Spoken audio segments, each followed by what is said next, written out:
spécial Asuba des disciples de Jésus qui ont accueilli Marie chez eux le samedi 10 novembre à Notre-Dame des Victoires d'Asuba. Thème, dès 7h, le disciple l'accueillit chez lui avec comme prédicateur le frère Jean-Emmanuel Clément Akobé et le témoignage poignant de la sœur Stella Marie Larocque, ancien pasteur devenu catholique. Tous à Asuba, au pied de Notre-Dame des Victoires. Tickets disponibles dans les lieux de vente habituels. Contact.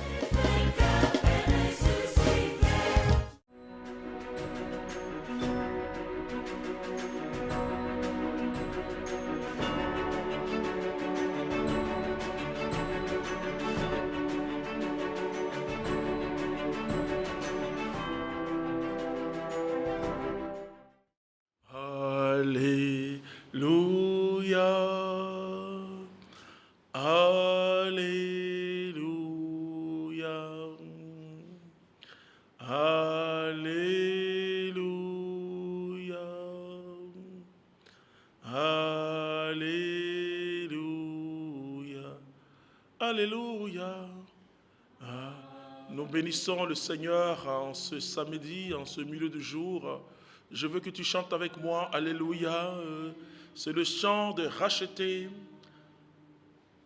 Alléluia. Alléluia. Alléluia.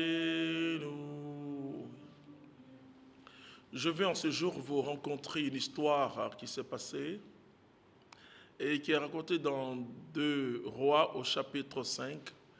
Toujours nous sommes accompagnés de notre ami et frère, le prophète Élisée. Et là, je vais vous parler de l'histoire de Naaman. Naaman était un général assyrien, un peuple qui a beaucoup oppressé Israël, qui a beaucoup fatigué Israël. Et généralement, en temps de guerre, on prend toujours un butin. Et lui étant un général, il est allé chez lui avec une fillette d'Israël, une jeune fille, une petite fille, je le dirais, d'Israël. Et cette dernière a été pour lui un catalyseur de la bénédiction de Dieu. Parce que Naaman était quelqu'un qui était malade, mais il cachait sa maladie. Il avait dans le temps la maladie la plus grave et la plus honteuse. On parle de la peste, de la lèpre plutôt, et je vais vous lire ce passage assez important. Naaman, chef de l'armée du roi d'Aram, était un homme en grande considération et faveur auprès de son maître, car c'était par lui que Yahvé avait accordé la victoire aux Araméens. Mais ce vaillant homme était lépreux. Or, les Araméens, sortis en razzia, avaient enlevé du territoire d'Israël une petite fille qui était entrée au service de la femme de Naaman. Elle dit à sa maîtresse: « Ah, si seulement mon maître s'adressait au prophète de Samarie, il le délivrerait de sa lèpre. » Vous voyez, c'est une petite fille. Alors je profite pour, surtout ceux dans les territoires où la main-d'œuvre ne coûte pas cher, tel qu'en Afrique, un peu en Amérique latine. Souvent nous prenons des servants, ce qu'on appelle des servants, et il faut les considérer parce que d'abord, ce sont des êtres humains, créatures de Dieu, et donc des sujets, des personnes sensibles qui souffrent et qui peuvent être aussi dans la joie, sujets à des émotions. Donc, quand vous prenez ce genre de personnes, il faut les traiter d'une manière humaine. Ce qui est intéressant, c'est que la femme de Naaman, je pense que c'est une femme bien, parce que pour que cette petite fille ait le courage de parler à sa maîtresse, je le dirais, c'est qu'il y avait une ouverture. Alors c'est par cette petite fille que Dieu va opérer le miracle. Naaman ressemble à beaucoup de chrétiens qui cachent leurs péchés. C'est-à-dire que souvent nous avons une apparence de personnes de piété, et même nous enseignons, nous allons à l'église, etc. Mais au fond, nous avons une maladie. Nous avons ce que j'appelle la lèpre spirituelle, qui est le péché. Vous savez, la lèpre, comment Naaman cachait sa lèpre? C'est par sa tenue. D'abord, il était un homme considéré. La Bible dit, Naaman était un homme très considéré.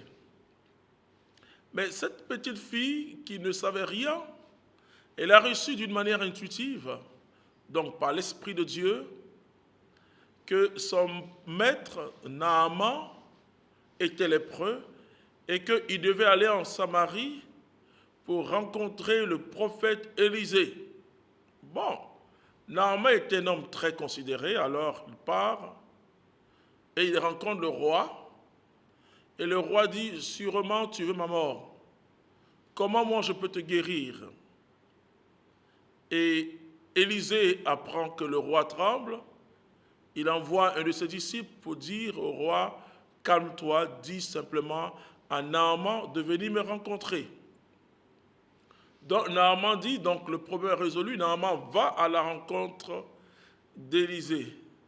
Il arrive dans la maison d'Élisée. Vous savez, Élisée vivait dans des grottes et il s'attendait à ce que Élisée sorte pour l'accueillir en tant qu'une personnalité. Mais Élisée n'a pas bougé. C'est très important ce qui s'est passé parce que c'est vrai que nous devons respecter toute autorité, nous devons avoir de la considération pour les hommes. Mais le prophétisme a ses propres règles. Élisée a considéré Naaman, mais à la manière de Dieu, puisque Élisée n'était pas lui la solution, mais c'était Dieu qui était la solution. Alors il dit à son serviteur Géasi, dit à Naaman d'aller se jeter, de plonger 7 fois dans l'eau. Alors nous allons lire ce passage qui est tellement intéressant, c'est ce qu'on appelle, donc c'est un acte prophétique que Naaman va poser, mais Naaman va se dire, mais pourquoi il me dit ça? Écoutez-moi bien. Pars donc, je vais envoyer une lettre au roi d'Israël. Bon, etc. Pas de problème. Nous descendons au verset, je crois, 8. Mais quand Élisée, l'homme de Dieu, apprit que le roi d'Israël avait déchiré ses vêtements, il fit dire au roi, « Pourquoi as-tu déchiré tes vêtements? Qu'il vienne donc vers moi, et il saura qu'il y a un prophète en Israël. » Naaman arriva avec son attelage et son char et s'arrêtait à la porte de la maison d'Élisée. Et Élisée envoya un messager lui dire, « Va te baigner 7 fois dans le Jourdain, ta chair redeviendra nette. » Naaman, irrité, s'en alla en disant, « Je m'étais dit sûrement, il sortira et se présentera lui-même, puis il invoquera le nom de Yahvé son Dieu. Il agitera la main sur l'endroit malade et délivrera la partie lépreuse. Est-ce que les fleuves de Damas, l'Abana et le Parpa ne valent pas mieux que tous les eaux d'Israël? » Vous voyez, l'acte prophétique est toujours difficile à comprendre. Parce que Naaman s'attendait en tant qu'une personne considérée. Vous voyez, parfois nous recevons des gens. Un jour, une personne est venue, elle se disait très pressée, elle dit, va dire à ton responsable, dis à ma secrétaire, va dire à ton responsable que c'est tel monsieur qui est là. Je dis, ok. Elle m'a dit, j'ai dit, bon d'accord, et il a vu d'autres personnes qui l'attendent. Elle dit, il est revenu encore vers elle pour dire, non, dis-lui, voici ma carte de visite, etc. Et moi-même, je suis sorti, je dis, oui, monsieur. Il dit, oui, je suis monsieur tel. Je dis, oui, monsieur aussi. Elle a fait la commission, il dit, ah bon, oui. Je dis, mais attendez comme les autres. C'est très important, frères et sœurs. Nous devons considérer les autorités, mais faites attention. Faites attention parce que si tu méprises le pauvre et que tu considères que l'autorité, c'est compliqué. L'homme de Dieu, celui qu'on appelle véritablement l'homme de Dieu, il est juste avec tout le monde. Il reçoit les petits comme il reçoit les grands. Élisée savait de qui il avait reçu son mandat prophétique. Il avait reçu son mandat prophétique de Dieu par le canal d'Élie. Donc, il était serein. Alléluia. Alors, Naaman dit, mais c'est quoi ça? Alors, vous savez, donc le serviteur de Naaman m'a dit, mais attends, si t'avais demandé quelque chose de dur, de difficile, est-ce que tu ne l'avais pas fait? Il dit oui. Mais il te demande quelque chose de facile. Donc, cette fois-ci, dans l'acte prophétique, l'homme de Dieu a donné la parole et c'est Naaman qui doit accueillir la parole pour que Dieu puisse opérer son miracle. Donc, un acte prophétique aussi peut être suscité par un homme de Dieu qui te dit, écoute, va, fais. Bon, c'est vrai que dans ce cas, il te faut beaucoup de discernement et beaucoup de prudence prophétique parce que il faut être d'abord, bon, puisque Naaman avait entendu parler d'Élisée, sûrement, parce qu'il était tellement content quand on a dit, quand Élisée a donné la commission au roi pour dire qu'il vienne ici, il saura qu'il y a un prophète. Donc Naaman était irrité parce qu'il s'est dit, mais est-ce que chez moi à Damas, il n'y a pas de fleuve? Mais c'était seulement pour me baigner. Moi, je pensais que l'homme de Dieu sortirait et allait me recevoir et prier, mettre sa main sur la partie malade et puis me guérir de la lèpre. Mais ce n'est pas pour me baigner que je suis là. Parce que pour se baigner, Naaman devait entrer dans une certaine humilité puisqu'il devait se déshabiller. Le problème, c'était ça. Alors, c'était difficile pour quelqu'un qui est lépreux. Vous comprenez que pour nous qui sommes catholiques, nous avons une grâce avec le sacrement de la réconciliation. Comprenez? Souvent on dit, je connais tel prêtre, bon, si je vais lui dire mon péché, mais non, ton péché se pardonne, Dieu pardonne ton péché que quand tu es prêt à t'humilier. Sinon, c'est ça le problème. Et Naaman voulait être guéri, mais il ne voulait pas s'abaisser. Il faut toujours s'abaisser. Il faut s'abaisser. Job a dit, nu je suis né, nu je repartirai.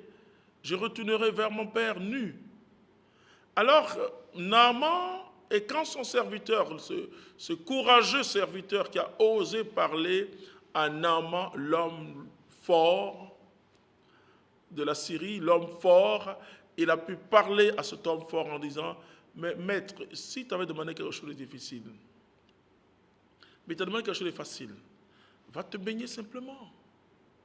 Et Naaman a posé, il a eu la foi, parce que la foi vient de ce qu'on entend, et ce qu'on entend vient de la parole bonne de Dieu, alléluia. Et donc, Naaman est allé plonger. Il s'est baigné 7 fois et il était totalement guéri. Donc, la parole de l'homme de Dieu qui fait cette déclaration prophétique peut te pousser à poser un acte prophétique. Comprenez, je ne peux pas vous dire les actes prophétiques que Dieu m'a poussé à poser parce que, pour ne pas que ce soit une doctrine, parce que beaucoup de gens, quand tu dis ça, ils disent, ah, donc c'est la meilleure façon de faire. Mais je vais donner quand même, et puisque je l'ai déjà donné, une personne a posé un acte prophétique un jour. Je finis, c'était à Ouagadougou, je finis un séminaire, enfin, je n'ai pas fini, mais c'était la pause d'un séminaire sur la guérison, le ministère de guérison, qui avait pour thème « Oser prier pour les malades ». Bon, j'ai donné des témoignages pour la gloire de Jésus, parce que, frères et sœurs, nous devons donner toute la gloire à Jésus, de toute manière, celui qui agit, ce n'est pas nous. Alors une personne vient, voilà, simplement, mais quand je dis, je ne vous demande pas de le faire, hein, je dis c'est un acte prophétique. Elle vient, je suis elle est responsable, en train de parler, et puis elle dit non, je vais seulement vous toucher. Je dis enfin, me toucher.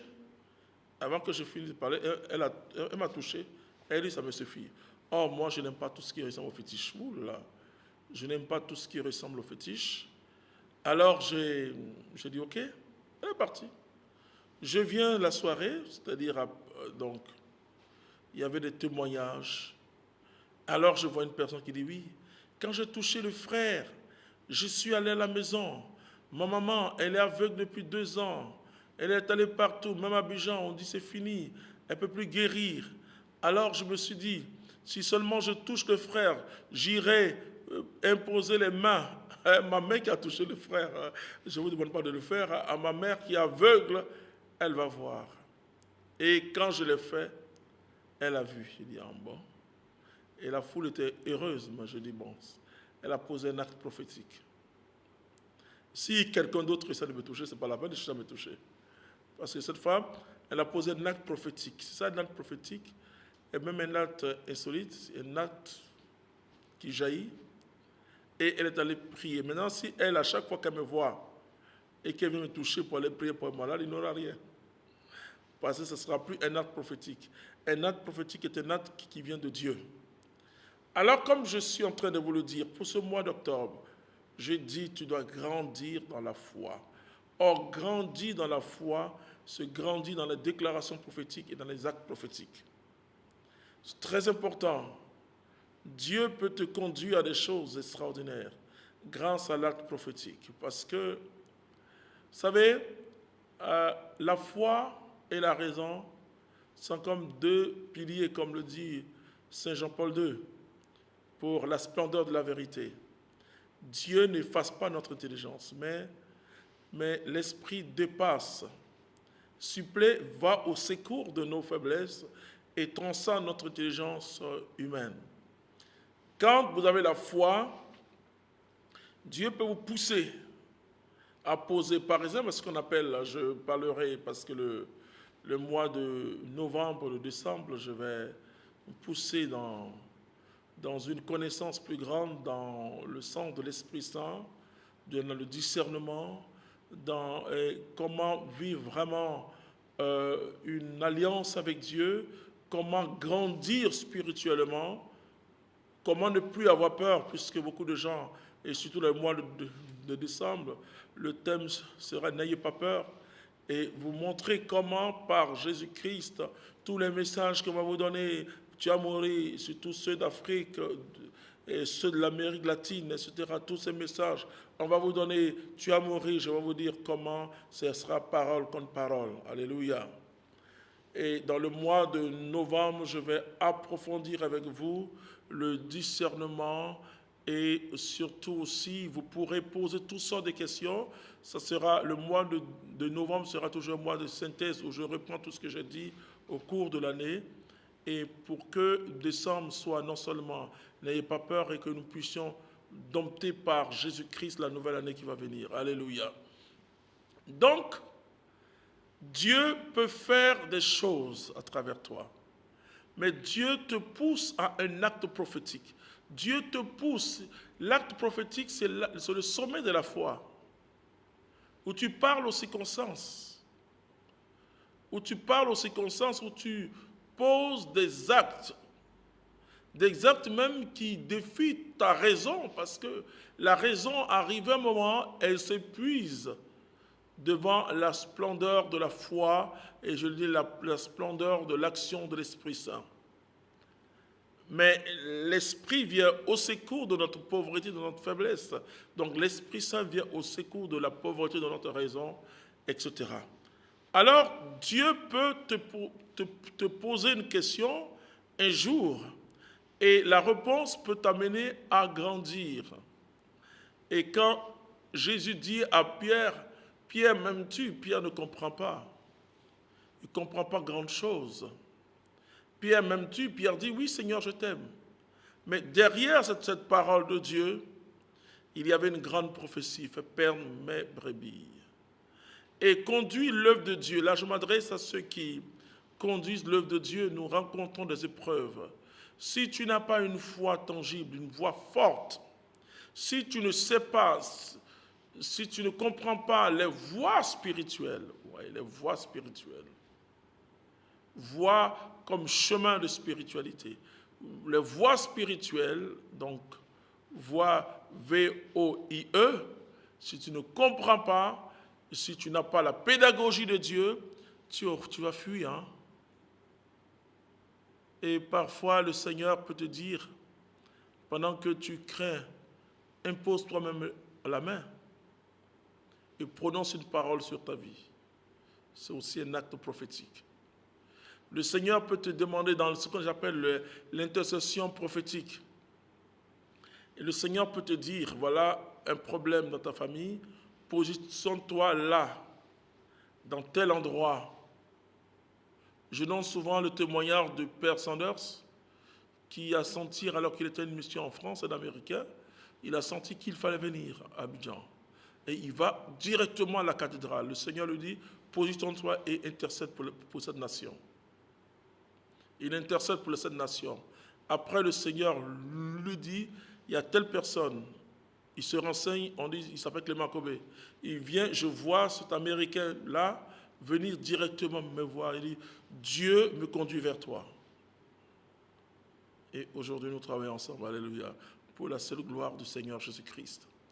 Donc, l'acte prophétique, pour moi, c'est quand on grandit dans sa foi, quand on grandit dans l'intimité avec Dieu et quand on avance. Naaman, effectivement, a plongé cette fois. Septième fois, il était totalement guéri. Et Naaman était venu avec des cadeaux, il voulait des présents, il voulait le remettre à l'homme de Dieu. L'homme de Dieu dit non, je ne prends pas. C'est très important, frères et sœurs. C'est très important. Le Seigneur dit, vous avez reçu gratuitement, donnez gratuitement. Moi, je dis une chose aujourd'hui. C'est vrai, je crois au miracle, je prie et je vois Dieu guérir, agir en puissance dans la vie des gens. Mais je me rends compte que les chrétiens ne méditent que dans l'Écriture, que sur les actes de miracle de Jésus. Moi, j'ai commencé ma méditation dans les paroles de Jésus. Qu'est-ce que Jésus dit d'abord? Parce que les disciples sont allés vers Jésus, pas pour aller évangéliser, mais ils ont dit, Maître, où demeures-tu? Il faut grandir d'abord avec Jésus, demeurer avec Jésus. Et quand tu demeures avec Jésus, il te donne son fardeau. Il dit, mon fardeau est doux et léger. Quand tu demeures avec Jésus, tu viens à son école. À l'école de Jésus, on apprend à s'oublier et à penser aux autres. Alors Dieu, on devient flexible. Donc Dieu peut nous utiliser. Je sais que tu es rongé par une difficulté pendant que je suis en train de te parler, mais je te dis que ne te laisse pas mourir. Reviens dans cette joie d'enfance. Glorifie ton Dieu. Glorifie ton Dieu et dis à Dieu chaque jour, Seigneur, je t'aime. Vous savez, parfois quand je traverse des difficultés, et surtout au début de mon ministère, je m'adresse à Jésus. Moi, je m'adresse qu'au diable pour lui dire de quitter. Je ne m'adresse pas aux sorciers. Quand je m'adresse aux sorciers, c'est pour qui je vous dis, bon, ok, déménagez d'ici. Et je m'adresse toujours à Dieu. Je lui dis, Seigneur, si tu permets cette épreuve dans ma vie pour me prouver, oh Seigneur, écoutez-moi ce que je dis, oh Dieu, tu te fatigues, Jésus. Ma relation avec Jésus, c'est une relation naturelle. Je vais toujours t'aimer, Seigneur. Je vais toujours t'aimer. Et je me rends compte qu'après ça, ce qui paraissait la difficulté fuit. Nous devons aimer le Seigneur au-delà de toutes choses. Nous devons l'aimer. Il dit, écoute Israël, tu aimeras le Seigneur de tout ton corps, de toute ta force, de toute ton intelligence. Et tu dois aimer le Seigneur. Il faut changer ta relation avec Dieu. Cette relation qui sert à demander, à quémander, ce n'est pas une bonne relation. La Bible dit, votre Père céleste sait ce que vous avez besoin de ces choses. Cherchez premièrement le royaume de Dieu. Grandis dans une communion. Alors Dieu va te faire des choses. Pour bâtir. Qu'est-ce que le Seigneur me fait? Je me lève très tôt, il me dit, ok, commence à faire les pas. Je fais les pas. Et après, je vais dessiner le bâtiment. Quand je dessine le bâtiment, je donne à mes architectes, à mes techniciens communautaires qui travaillent dessus scientifiquement. Mais et quand Dieu me dit ça, je vois le bâtiment. Comme je dis, si tu ne vois pas, tu ne verras pas. Je vois et je sais que Et je ne sais pas comment vous l'expliquer, hein. La foi est étrange quand même, parce que je ne sais pas comment vous expliquer. Pour moi, le bâtiment existe. Je peux même changer les rideaux. Je peux dire non, le rideau est trop foncé, vert. Je préfère vert, olive, etc. Je parle parfois, mon épouse me regarde au début, hein. Maintenant elle a une foi forte. Mais mon chéri, tu parles avec qui? Je dis, moi je parle, voilà, c'est tout. Ouais, l'acte prophétique et la vie prophétique est une vie joyeuse. C'est-à-dire une confiance pleine, pas une confiance aujourd'hui et demain. Alors je vais prier pour toi, mon frère, ma soeur. Nous sommes déjà samedi aujourd'hui. Le mardi, c'est le dernier enseignement sur l'acte prophétique, mais comme je dis, novembre, c'est une grande synthèse.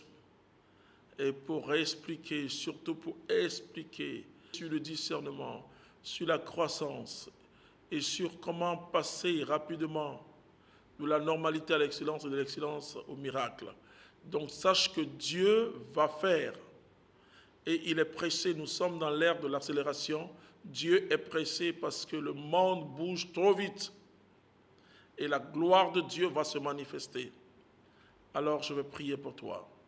Je vais prier pour toi pour que tu grandisses. Moi je dis aux chrétiens, recherchons le Saint-Esprit. La Bible dit, si vous qui êtes si méchants, vous savez donner de bonnes choses à vos enfants, combien le Père céleste ne donnera-t-il pas le Saint-Esprit à quiconque le lui demande? Alors, mon frère, ma soeur, quand ça ne va pas dans ta vie, recherche la communion avec le Saint-Esprit et tu verras. Je prie pour toi. Notre Père qui est dans les cieux, je veux honorer ton nom encore, te dire merci pour ta puissance qui agit. Tu es Dieu, tu es puissant, louange à toi, honneur à ton Saint-Nom, puissance à ton Saint-Nom. Agis en puissance au Jésus de Nazareth. Touche tout le monde, tous ceux qui nous suivent en ce samedi, oh Dieu, tous ceux qui sont malades. Seigneur, je prophétise leur guérison. Tous ceux qui vivent des problèmes d'oppression. Satan, tu n'as aucune autorité sur les enfants de Dieu. Au nom de Jésus-Christ, je brise ton règne dans ces personnes. Tous ceux qui ont des difficultés économiques, Seigneur, l'or et l'argent t'appartiennent. Remplis leur grenier, ô Dieu. Tous ceux qui te demandent une âme sœur, Dieu, tu as dit à l'homme qu'il n'est pas bon que l'homme soit seul. Et Père, tu as fait Ève. Donne-leur une âme sœur. Je te dis merci, ô Dieu, pour ceux qui cherchent une promotion sociale. C'est toi qui ouvres toutes les portes et quand tu ouvres, personne ne peut fermer. Merci d'agir dans leur vie. Merci pour tout ce que tu vas faire maintenant. Louange à toi, gloire à toi, honneur à toi éternellement, Seigneur. Amen.